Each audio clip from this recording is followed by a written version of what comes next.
vamos a consultar a alguien que sabe del tema, porque hoy es un día para hablar de economía, ¿eh? Vamos a hablar con Amílcar Collante, economista de Profit Consultores. ¿Qué tal, Amílcar? ¿Cómo te va?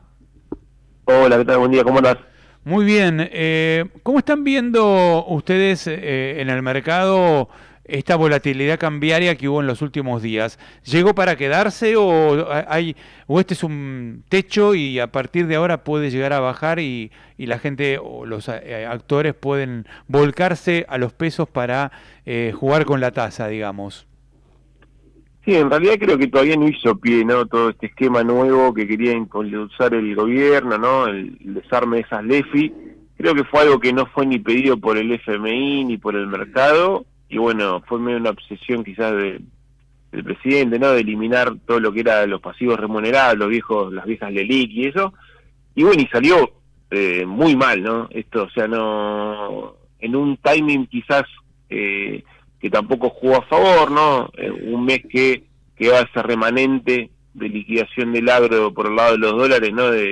Sabíamos que teníamos 20 días de buena liquidación y ahora ya se hicieron puré, ¿no? Las liquidaciones del agro, y en el medio vos inyectaste primero un montón de pesos, se derrumbó la tasa de interés, después el gobierno quiso retrotraer eso y hizo un apretón monetario desde el Tesoro, validando, como decías vos, ¿no? Tasas muy fuertes en cuanto a lo que es la licitación del Tesoro. El doble de la Después inflación, también, el doble de la inflación, tasas, ¿no? Tasas que...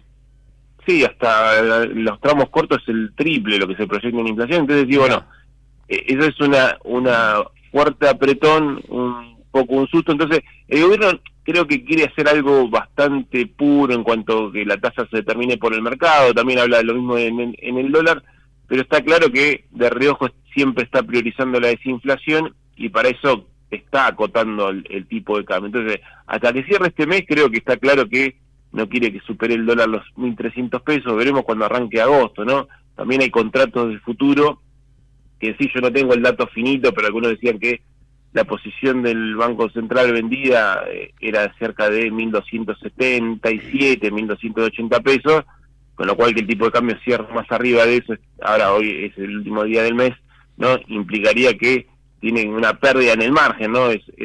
Podría haber una pérdida en el margen. Estos son todos contratos que se pagan en pesos, hay que recordar igualmente, pero eso implica intervenir en un lado, intervenir en la tasa, en el dólar futuro y demás, implica que esto todavía que no nos llegó a un equilibrio y está difícil porque, bueno, está claro que hay un hueco de oferta de dólares pese a la nueva rebaja de las retenciones o volver a hacerlas permanentes las retenciones.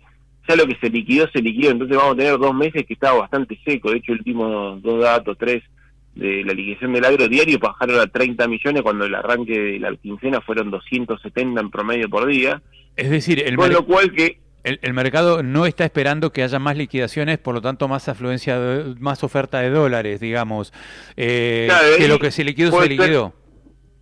Claro, ahí puede ser que, o sea, el gobierno en su momento, y nosotros vimos algunos informes extranjeros, se apostaba por el carry trade o en la entrada de esos dólares financieros, pero eso también se corrieron. Recordemos que a principio de fin de junio, principio de julio ya se decía que JP Morgan hizo un informe que había salido de sus posiciones en títulos en pesos, aunque hoy no es la masa tan importante como fue allá por 2018 de los no residentes que estén invirtiendo en Argentina. Pero bueno, eso te podría generar, ¿no?, que vuelva el carry trade en otro nivel, que por lo menos se estabilice esa situación.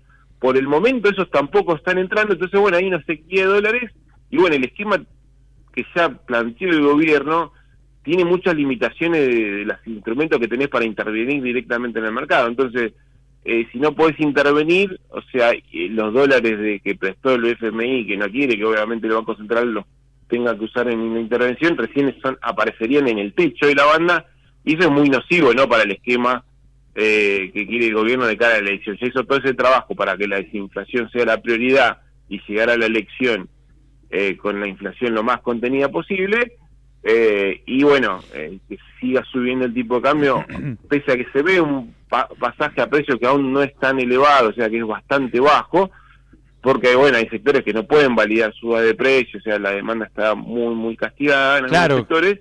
Digamos, la recesión entonces, bueno, y la falta de demanda, ¿no? Me parece que hace que los precios no estén siguiendo al dólar. Y los productores o los fabricantes o digamos los sectores alimenticios y de artículos de primera necesidad se cuidan de aumentar porque no venden más. sí, ahí lo que vemos, por ejemplo, tenés lo que está dinámico, que ya venimos marcando, ¿no? Es todo lo que está vinculado al crédito y lo que era el dólar, que estaba bastante tranquilo, que era todos los bienes durables. Eso sí puedes tener un traslado, porque obviamente son bienes dolarizados y demás. De hecho, se estaba hablando que las automotrices iban a dar un aumento de entre 4, 5 hasta 6%. Eso va a impactar, pero son los sectores que vienen para arriba. Después todo el resto, ¿no?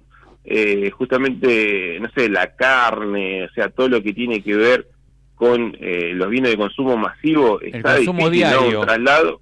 Claro, lo que es el consumo de supermercado, el almacén de barrio y demás, eso está bastante deteriorado, entonces va a ser mínimo el traslado. En eso el gobierno tiene como una cuestión efectiva, si puede subir el tipo de cambio y mantener la desinflación, pues bueno, las cuentas externas estaban dando muy rojas, entonces bueno, con un tipo de cambio más arriba, pues frenar un poco la importación, la cuenta de servicios, más que nada de turismo, se puede equilibrar un poquito más y no son tanta presión de dólares, ¿no?, que tenga. Pero bueno, es un trade-off entre cerrar las cuentas externas y bajar la inflación. Yo creo que hasta octubre el gobierno sigue priorizando la desinflación, así que está exagerando quizás más con la tasa de interés, con ese apretón monetario, y la contracara es la actividad, ¿no? Porque decís, yo decía, en el primer trimestre del año, priorizar la desinflación era que el Banco Central perdía reservas y que las cuentas externas quedaban en rojo. En esta parte del año, priorizar la desinflación es que se te caiga la actividad. Entonces, bueno, si el gobierno tiene todos los cañones en la desinflación, bueno, se está indudablemente la actividad entra en un serruchito. De hecho, si vos mirás el EMAE, hizo un pico en febrero, cayó en marzo, subió en abril, cayó en mayo, en junio capaz que está ahí neutro, estable, y julio con este movimiento del dólar también. Entonces es como que se estancó un poco la dinámica que venía del fin del 2024. Claro, es decir, la suba de tasas frena la actividad y, digamos, bueno, por otro lado tenés un programa antiinflacionario, pero con baja actividad económica, es decir, con bajo consumo, ¿no? Y además puede haber desempleo, hay muchas fábricas cerrando y demás, ¿no? Sí, más que nada yo creo que la tasa más elevada de interés te pega en un driver, no sé, en un motor de la economía, que era el crédito. O sea, ya se ha olvidado que las familias están elevando el ratio de irregularidad del crédito, de la morosidad del crédito, ya a un nivel bastante rápido y elevado para ser histórica. Entonces yo creo que ya que la gente que tome o se endeude esta tasa que mencionabas al principio, que se triplica o está bien por arriba de 3 o 4 veces por arriba de la inflación esperada, ya es un riesgo, ¿no?, crediticio. Entonces ya está frenando un poco ese tema del crédito. Y por el otro lado, tasas elevadas hacen que el costo de esos intereses que el Tesoro medio los encubre con esos pagos, intereses capitalizados de la deuda, va a ser mucho más alto. Entonces ahí también tenés un costo en el superávit financiero, ¿no? Porque en realidad no se reflejan en las cuentas del resultado fiscal, pero vos, si tenés que renovar toda esta deuda que tenés en pesos, que es muy elevada, a una tasa más elevada, pero bien más elevada, 10, 12 puntos arriba de lo que eran las licitaciones previas, tenés un costo en términos financieros, ¿no?, de intereses que va a pagar el Tesoro Nacional. Amílcar, tengo que cerrar, pero muy interesante todo lo que me decís y me gustaría a ver si entendí bien cuál es la conclusión. Vamos a un escenario de más tasas o de una posible suba de tasas y también de presión cambiaria por falta de dólares y falta de liquidación. ¿Es así? Sí. Básicamente más tasas, más tipo de cambio. O sea, de fondo no está estable la demanda de pesos. O sea, la gente aún ofreciéndole muy jugosa tasa de interés sigue yendo al dólar. Entonces, bueno, ahí hay un tema. Y lo último, esto que te cerraba, era que la actividad tampoco no está con el dinamismo que tenía previamente, ¿no? Claro, dato importantísimo. Ese sobre todo también de cara a las elecciones, porque eso también pega desde el punto de vista electoral. Amílcar, brillante, gracias.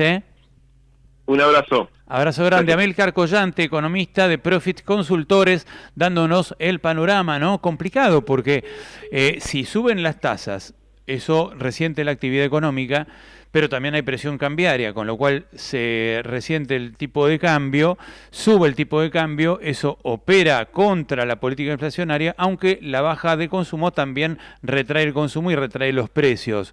Y todo esto con una actividad estancada hacia, diría, en baja, ¿no? Es un escenario complicado económicamente para afrontar las elecciones por parte del gobierno.